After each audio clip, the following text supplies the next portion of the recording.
আসসালামু আলাইকুম। মানুষ হিসেবে আমাদের প্রত্যেকেরই সুনির্দিষ্ট কিছু দায়িত্ব রয়েছে। আ আ কারো কম, কারো বেশি। কিন্তু প্রত্যেকেই আমরা দায়বদ্ধ এবং সেই দায়িত্ব সম্পর্কে আসলে আমাদের প্রত্যেককেই জবাবদিহি করতে হবে। সেটা হয়তো আমাদের বিবেকের কাছে, আমাদের সমাজের কাছে, আমাদের রাষ্ট্রের কাছে, সর্বোপরি মানবতার কাছে, অথবা আরেকটু বৃহৎ পরিসরে যদি বলি তাহলে অবশ্যই আমাদের স্রষ্টার কাছে আমাদের সেসব দায়িত্ব সম্পর্কে জবাবদিহি করতে হবে। আর সেই দায়িত্বগুলোর মধ্যে রয়েছে আমরা যেন মানুষের জন্য কল্যাণকর কাজ করি এবং অন্যদেরকে কল্যাণকর কাজে উৎসাহিত করি।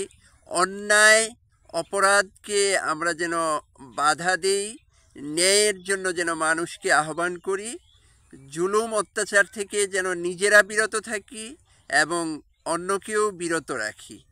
হ্যাঁ, অতএব আ যারা মানুষের উপর জুলুম অত্যাচার করে, চাঁদাবাজি করে, সন্ত্রাসী করে, অন্যের জীবনের উপর এবং সম্পদের উপর অন্যায় হস্তক্ষেপ করে, তাদের এ বিরুদ্ধে আমাদের আ অভিমত বা মতামত প্রকাশ করা অত্যাবশ্যক।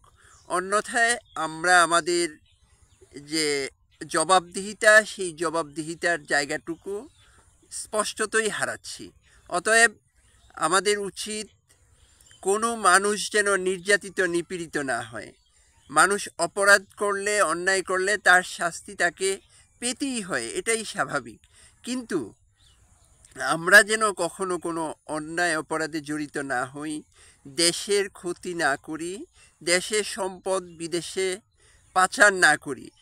সবার আগে আমাদের দেশ, দেশপ্রেম ঈমানের অঙ্গ এবং দেশকে ভালোবেসে, দেশের মানুষকে ভালোবেসে কাজ করে যাওয়া, সর্বোপরি মানবতার কল্যাণে কাজ করা মানুষ হিসেবে আমাদের একান্ত কর্তব্য। আসুন আমরা রমজানের শেষ মুহূর্তে অঙ্গীকারবদ্ধ হই, মানুষের কল্যাণে, দেশের কল্যাণে কাজ করব। যারা মানুষের বিরুদ্ধে কাজ করবে, মানবতার বিরুদ্ধে কাজ করবে, সন্ত্রাসী চাঁদাবাজি করবে, তাদের প্রতিহত করার জন্য বদ্ধপরিকর হই। আসসালামু আলাইকুম।